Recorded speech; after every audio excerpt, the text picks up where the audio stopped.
Imagine waking up one day to discover that most people around you no longer question anything, that the world has become so loud, so fast, and so saturated with information that the human mind, once a powerful tool for inquiry, discernment, and growth, has dulled into passive acceptance. Think about that.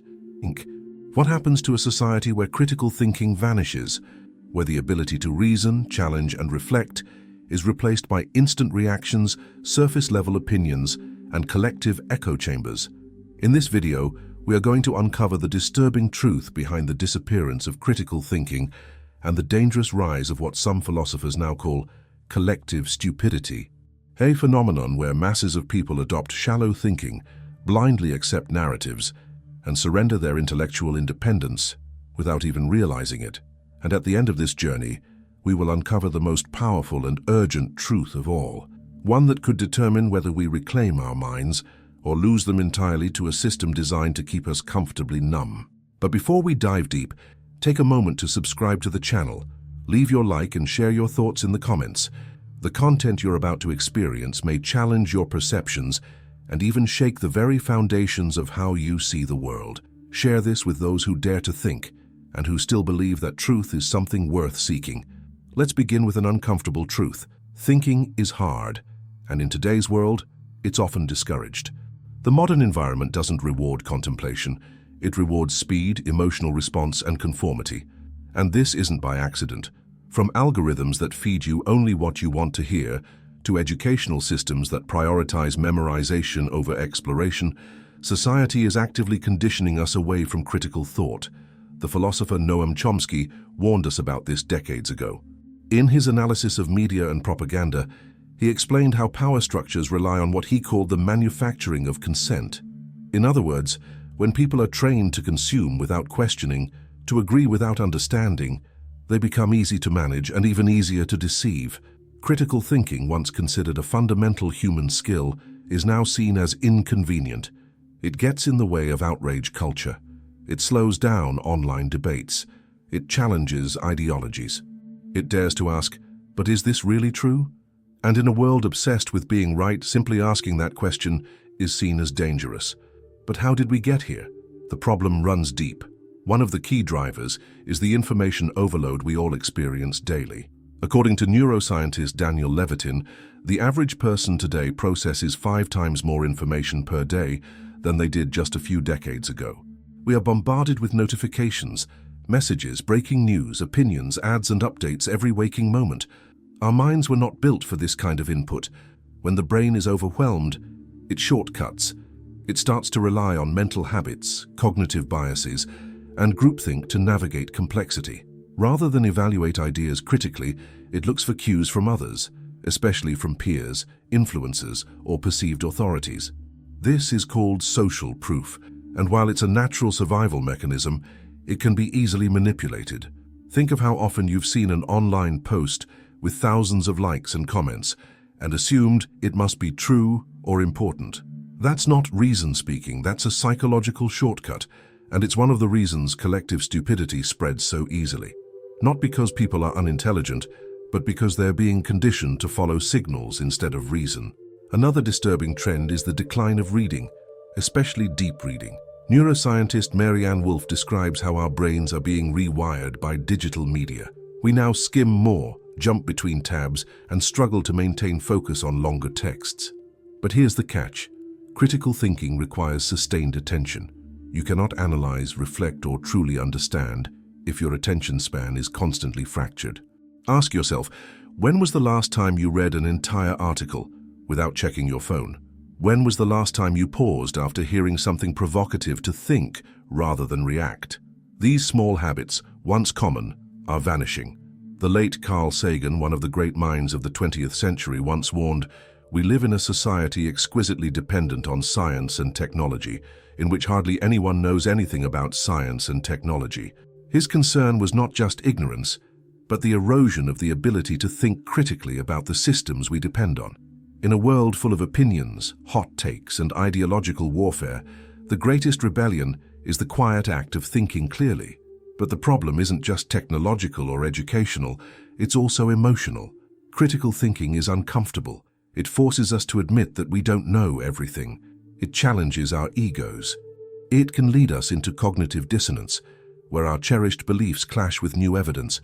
And in a culture that values certainty, confidence, and identity above all, this is deeply threatening.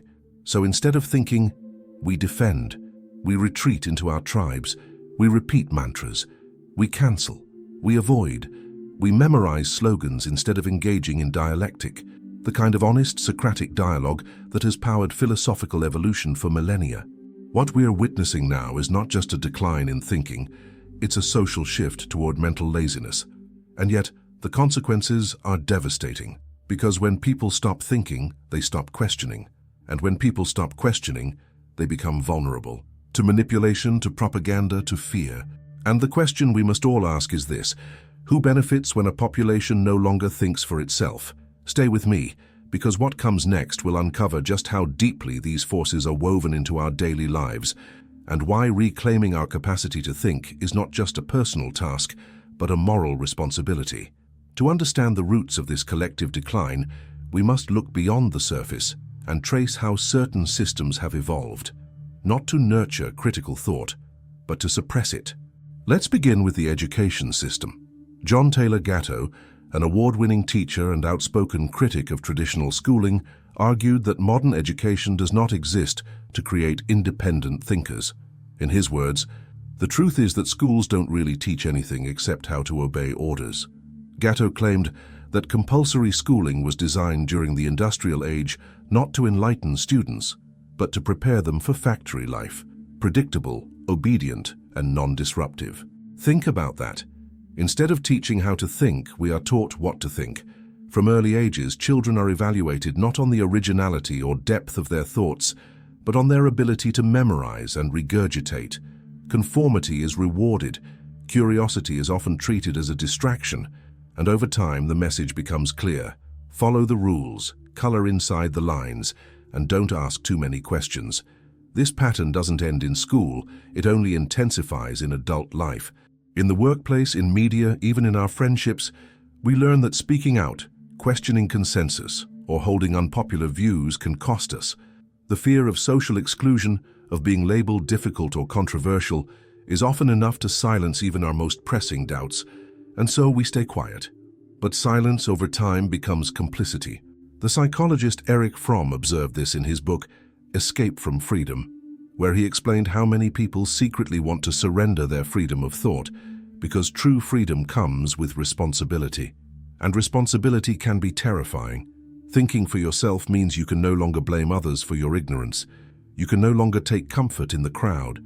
You must face the uncertainty of truth, and that, for many, is too great a burden. So instead, we choose comfort. We choose distraction. We choose simplicity over complexity. And in doing so, we become easier to control. Social media has accelerated this problem to unimaginable levels. What was once a space for global connection has become a battlefield of opinion wars, outrage cycles, and algorithmic manipulation. Every platform is designed to keep you scrolling, reacting, consuming, not thinking. You are nudged constantly toward content that confirms your beliefs. You are encouraged to respond instantly, emotionally, and often angrily. The platforms reward engagement, not truth. They thrive on division, not understanding. And in the middle of all this noise, the voice of reason is drowned out. Thoughtfulness appears slow, weak, even irrelevant. Why reflect when reacting is faster and earns more likes? Philosopher Marshall McLuhan foresaw this in the 1960s. He warned that the medium is the message, meaning that the way we receive information changes how we think. Today's mediums encourage speed over depth, outrage over nuance, and certainty over humility. Even truth itself has become distorted. In the age of misinformation, what is true often becomes less important than what is viral. People no longer evaluate the merit of ideas based on evidence or logic. They judge them based on how many people agree. This is the tyranny of the majority in its most dangerous form. Not political, but cognitive. So where do we go from here? We begin by asking better questions. Questions that challenge the status quo. Questions that demand real answers, not slogans or statistics stripped of context. What are you being told to believe? Who benefits from that belief? What assumptions lie beneath your certainty?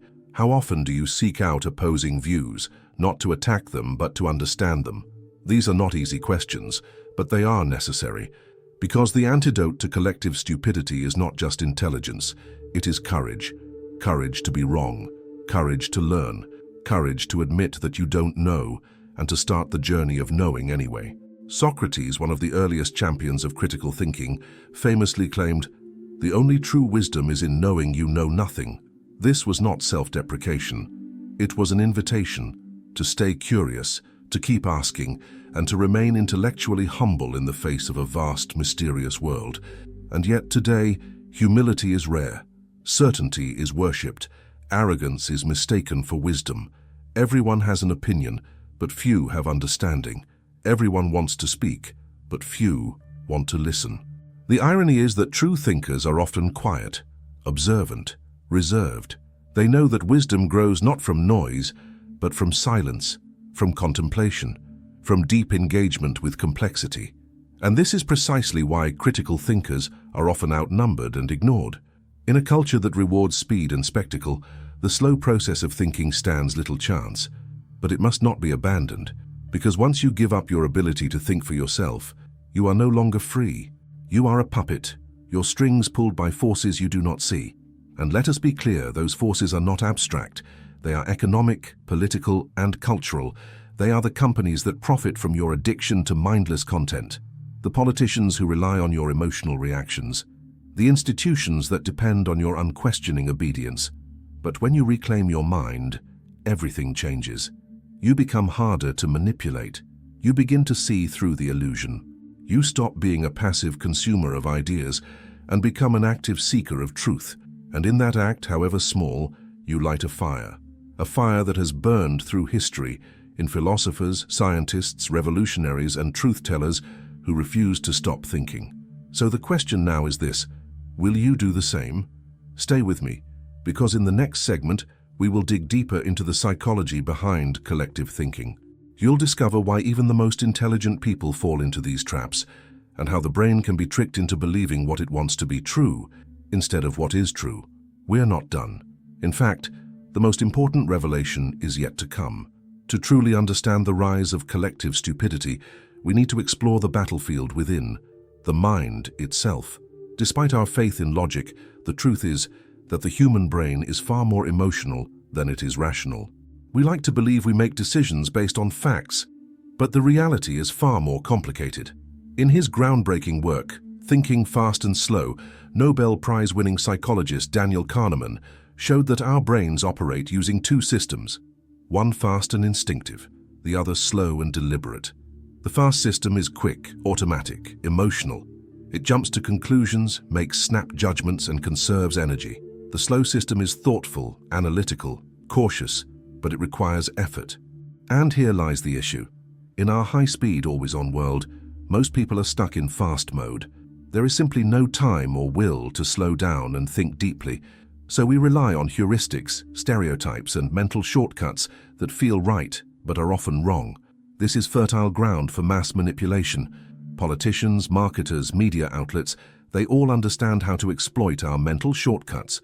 They package complex issues into simple binaries.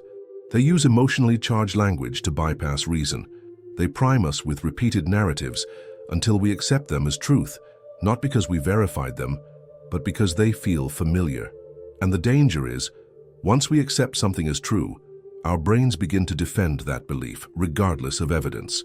This is known as confirmation bias, and it's one of the most powerful cognitive traps in existence. Take a moment to think about your own beliefs.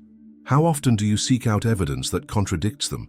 How often do you truly listen to opposing arguments rather than preparing your counterpoint? If you're honest, probably not as often as you think. And that's not a flaw. It's human nature. But it becomes a problem when we're unaware of it. Another key concept is groupthink, a psychological phenomenon where the desire for harmony or conformity in a group leads to irrational or dysfunctional decisions. It's been documented in everything from corporate disasters to historical atrocities. People silence their doubts for the sake of unity. They choose consensus over truth. Social psychologist Irving Janis, who coined the term, found that even highly intelligent, well-intentioned people can make catastrophic decisions when they suppress dissent and avoid critical evaluation. Why? Because challenging the group feels unsafe. Because going against the grain requires more than intelligence. It requires integrity and courage. And yet history shows us that progress has always come from those who dared to think differently. Galileo, Darwin, Nietzsche, Martin Luther King, they were all rejected, ridiculed, or attacked for their ideas. But they thought anyway, they spoke anyway, and their willingness to challenge the collective ignorance of their time shaped the world we live in today. But make no mistake, there is a cost. To think critically in a society that punishes doubt is an act of rebellion. You risk being misunderstood, ostracized, even hated, but you also gain something invaluable: clarity, self-respect, and the quiet power that comes from knowing that your beliefs are yours, not programmed into you. Let's bring this closer to home. Why do so many of us feel lost, anxious, or unfulfilled, even with access to more information and technology than any generation before? The answer lies not in what we have, but in what we've lost. And one of the greatest losses is the habit of inner dialogue, the ability to sit with a question, explore it, and allow truth to emerge through reflection. We've outsourced our thinking to machines, to media, to public opinion, but no algorithm can tell you what is true for you. No trending topic can replace your inner voice, and no mass movement can substitute for the quiet certainty of a well-examined belief. So what can we do? We can start by cultivating awareness. Awareness of our mental habits, awareness of the sources we consume, awareness of when we're thinking and when we're simply reacting. One powerful practice is metacognition, thinking about our thinking. Ask yourself, what's influencing my opinion right now? Am I open to being wrong? Am I engaging with this idea or just absorbing it passively? Another is the deliberate practice of dialectical thinking, the ability to hold two opposing ideas in tension while exploring them. This is not just intellectual flexibility, it's mental strength.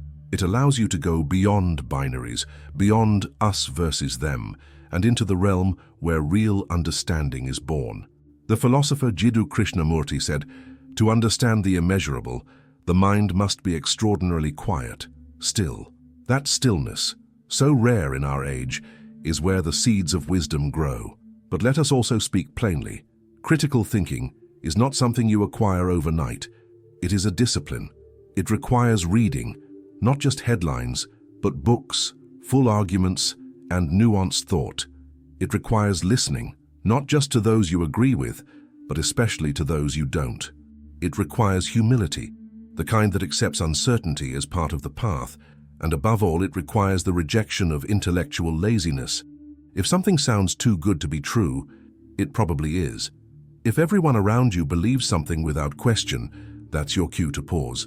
Not to rebel automatically, but to investigate honestly. In a time when ignorance is loud and confidence is often mistaken for competence, thinking deeply is not just a personal virtue, it's a public service. Because the future of any society depends not on the volume of its opinions, but on the quality of its thought. And the most powerful change begins not with mass movements, but with one person who chooses to think clearly in a world that doesn't. In the final part of this journey, we will reveal the most important truth of all, the core reason why critical thinking is disappearing, and what you can do to not only resist this tide, but to become a light for others. What you're about to hear could change the way you see your mind, your relationships, and your role in shaping the world. At the heart of this entire crisis, beneath the digital noise, the failing institutions, the cultural polarization, there is something even more insidious.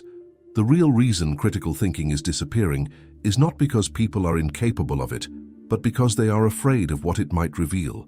To think critically is to risk everything that gives us psychological safety, our identity, our beliefs, our tribe, and for many, those things are too precious to question. We live in a time when identity has become sacred. People define themselves by their opinions, their affiliations, their ideologies. To challenge an idea is now seen as a personal attack, but this is precisely the illusion that destroys thought, that we are our ideas. You are not your political party. You are not your religion. You are not your social group. You are a human being with the capacity to evolve, to learn, and to change. And that journey of evolution begins the moment you detach your worth from your current beliefs. The final and most important truth is this: critical thinking is not just an intellectual skill, it is a spiritual act. It is the act of honoring truth over comfort, growth over certainty, and freedom over approval. It is the quiet decision to live with your eyes open, even when the light burns. Because once you start thinking critically, you begin to see the structures that surround you, the systems of manipulation, the algorithms of control, the masks people wear. And it can be overwhelming, it can even be painful, but it is real. And reality, no matter how uncomfortable, is the only foundation upon which true freedom can be built. As philosopher and psychologist Carl Jung once said, people will do anything, no matter how absurd, to avoid facing their own souls. And yet, facing our inner world, our unconscious motives, our inherited beliefs, our cognitive traps, is the very essence of thinking. Critical thinking is not just about questioning the world, it's about questioning yourself. It's about asking, why do I believe what I believe? Where did this idea come from? What parts of me are afraid to let go of it? When you ask those questions honestly, a new world opens. Not just a world of knowledge, but of wisdom. And wisdom is what our society is starving for. In a culture addicted to quick answers, wisdom invites deeper questions. In a system built on noise, wisdom offers silence. In an era of mass conformity, wisdom dares to be free. This is your invitation, not just to think, but to wake up, to stop living as a product of your environment and start becoming the architect of your mind. Because no school, no system, no social media platform will do this for you. The responsibility is yours alone. And when you rise to it, something extraordinary happens. You begin to see with clarity. You begin to feel what it's like to live in alignment with truth. Not borrowed truth, not popular truth, but your own hard-earned truth. You begin to notice when manipulation is being used against you. You start seeing the difference between information and propaganda, between education and indoctrination, between connection and performance. And most importantly, you begin to lead. Not with noise, not with ego, but with depth. You become a light in a dark room, a voice of calm in a storm of outrage, a grounded thinker in a world of reactionaries. This is what the world needs now, more than ever. Not louder voices, not sharper arguments, but deeper minds. Minds that are willing to sit in complexity. Minds that are willing to say, I don't know, but I'm willing to learn. Minds that are no longer seeking to win debates, but to understand reality. If you want to change the world, start by changing the way you think. Not because it's easy, not because it's popular, but because it's right. The rise of collective stupidity is not a cause, it's a symptom. Though a symptom of fear, of fatigue, of a world too distracted to look inward. But every act of thinking clearly pushes back against that tide. Every moment you pause to reflect instead of react.